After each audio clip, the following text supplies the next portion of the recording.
Hello, everyone. I'm ZHAO Chuang. Let's draw the head of Tyrannotitan. When drawing, we should first pay attention to the shape of its entire head. Although this dinosaur was a ferocious carnivorous dinosaur, it displayed an entirely different impression from dinosaurs such as Tyrannosaurus rex. First, the top of its head was a large arc, a bit like an electric iron. The foremost of its lower jaw was relatively square. These two are its distinctive features. When drawing, we should also note some details. For example, there were many relatively large scales behind its eyes. Later, we need to use scales to show the hardness and robustness of this part. Two keratinous structures were on the top of its head, which might be rough and wrinkled when alive. We also should pay attention to this part when drawing. Now, let's get started. Begin with its eyes. We first draw the keratinous structure above the eyes, then the wrinkled skin inside the eye socket, followed by a small eye in the middle. Then, draw the lacrimal bone in front of the eye.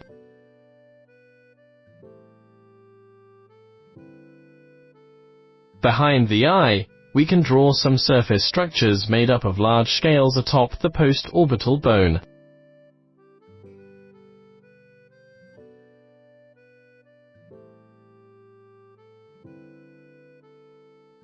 In front of the eye, draw the relatively short lacrimal crest.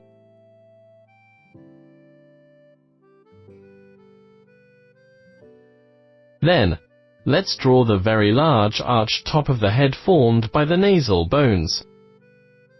On both sides of the nasal bones, there were very rough keratins. We can draw the keratin to be covered with decorative patterns.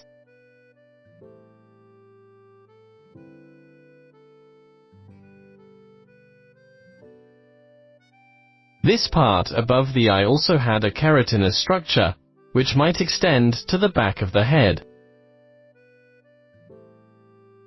Then, we use some loose lines to show the soft skin in the antorbital fenestra.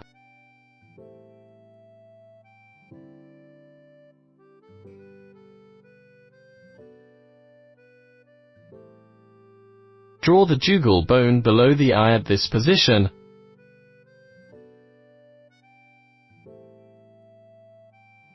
followed by the ear here. Then, we draw the outline of its mouth to insert into the jugal bone. Draw its nostril here. The anterior of the mouth can be drawn slightly sharper and relatively square, but with a tip, just like that of Meraxis.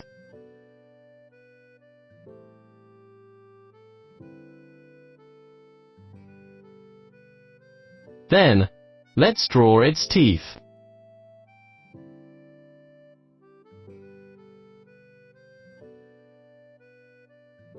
Then, draw the mouth muscles and some shadings inside the mouth. Now, we come to the lower jaw. Its shape is matched with the upper jaw. Draw the tongue at this position, followed by the teeth of the lower jaw,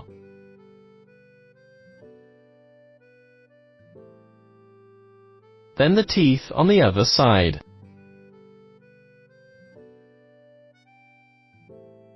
On the surface of its tongue, we can draw some folds. Then, draw the shape of its lower jaw. The front of the lower jaw was relatively square, and the back was very thick and full of muscles. In particular, there were very strong pterygoideus in its cheeks.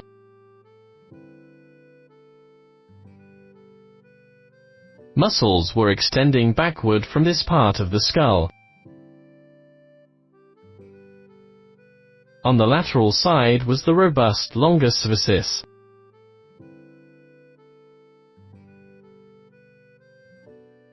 Then, behind the head, we can draw some folds.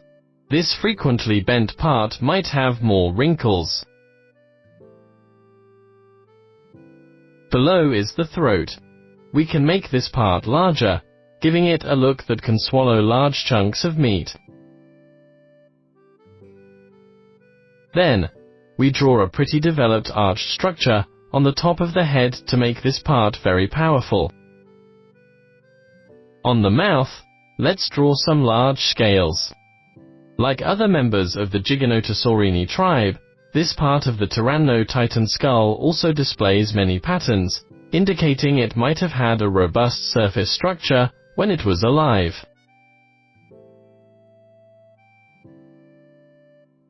Now, let's improve the drawing with more details.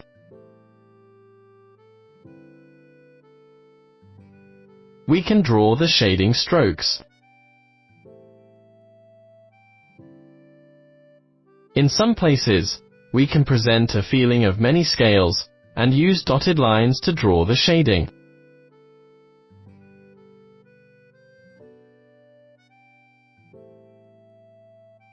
For the soft skin covering the antorbital fenestra, we can use long and relaxed lines to show it.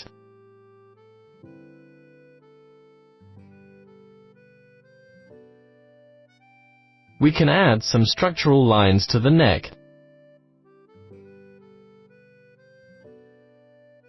Then, slightly shade the throat to make it look three-dimensional.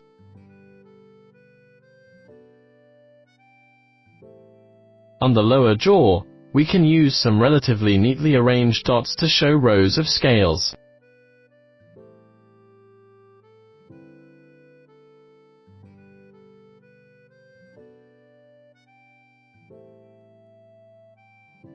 Draw wrinkles at the mouth corner, followed by a hole accommodating the jaw muscles.